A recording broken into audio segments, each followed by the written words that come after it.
Contemplative practices create common ground between people of different religions because they all point to the source of who we are.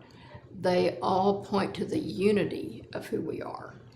If you're a contemplative Buddhist, you will have everything in common with a contemplative Christian.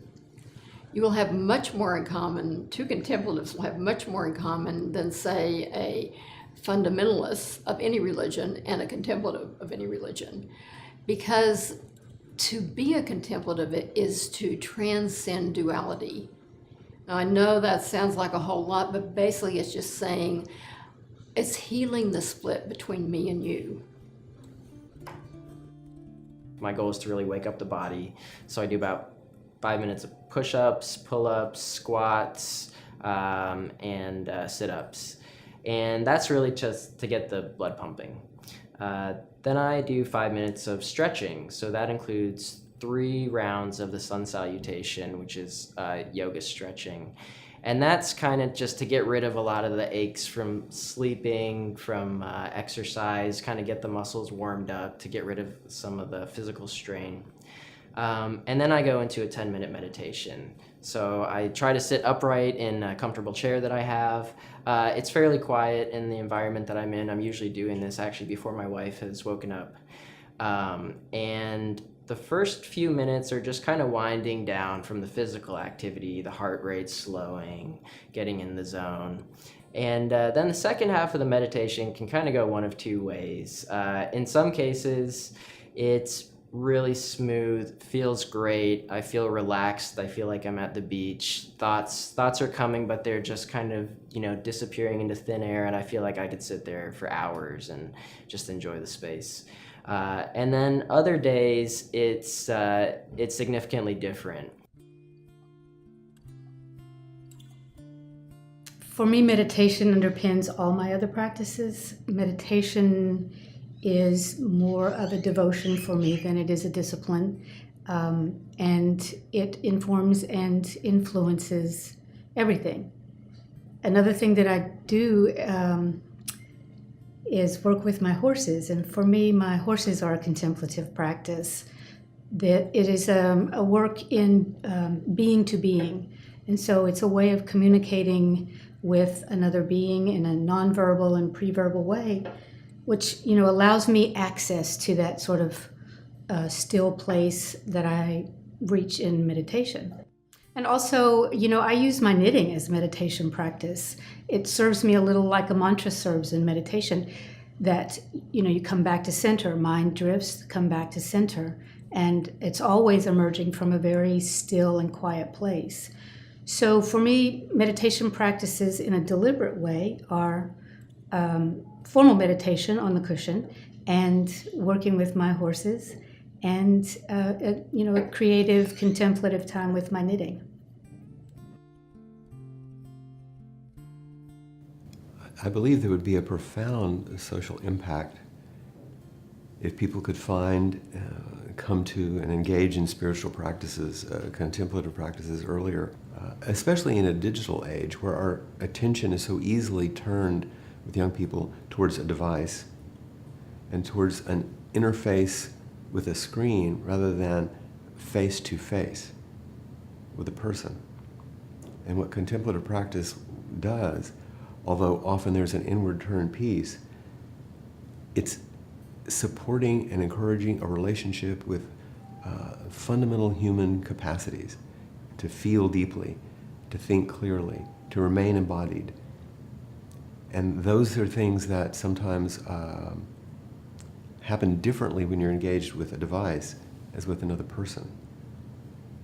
And so I'll often say that we forget that a tweet isn't a kiss on your cheek. An email is not a whisper in your ear. And a Facebook friend invitation is not a warm, outstretched hand. Those things are all wonderful, but they're not person to person. And contemplative practice brings us back to that very human person-to-person connection.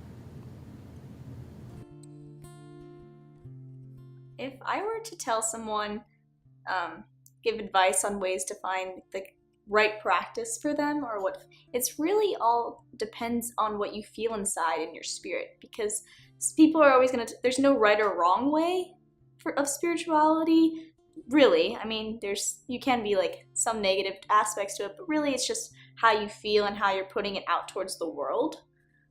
So if I were to tell someone how to to put it into their lives, it's really they should just try different things and see what just feels right for them, because it's not, everyone's different and it's going to impact differently on different people. So that's the main reason why there's so many different practices and religions, is because everyone feels different about different things. So just find what works for you. Gardening is about cultivation, and so is contemplative practice. But you're cultivating yourself and those inner qualities that you want to expand and grow in your life. So wonder, awe, peace, contentment, gratitude, most importantly. Those are the things that are really the gifts of the garden and the gifts of practice. What gets me really excited about contemplativelife.org is that it'll be a place that I can refer my friends, family, and clients to, because so many people need practices to support them, and I can't know all of them, and I can't know all the referrals for all of them. And this will be a powerful hub that people can go to, look through the inventory of what's available as various practices, and see what jumps out. I think our souls, our intuition will aid us as we search for practices. If we're presented with the right one, it will sing for us. I think that contemplativelife.org would be very useful. When I started out, I didn't know where to go. I knew I wanted to learn how to do meditation, but I just didn't know how. Now, I have colleagues and nursing staff and patients asking all the time, where do I go to learn? And I don't know how to refer them. My workshop is reserved right now only for the physicians and staff at the hospital. So in the future, it would be beneficial for everyone to have a site that they can go to that is comfortable for them. The mission for Contemplative Life is real simple and clear. It's connecting people and communities with transformative practices. But the mission behind the mission is this. I've seen in my own personal life, and countless number of others, the transformative impact of deep and sustained practice. It changes people in profound ways.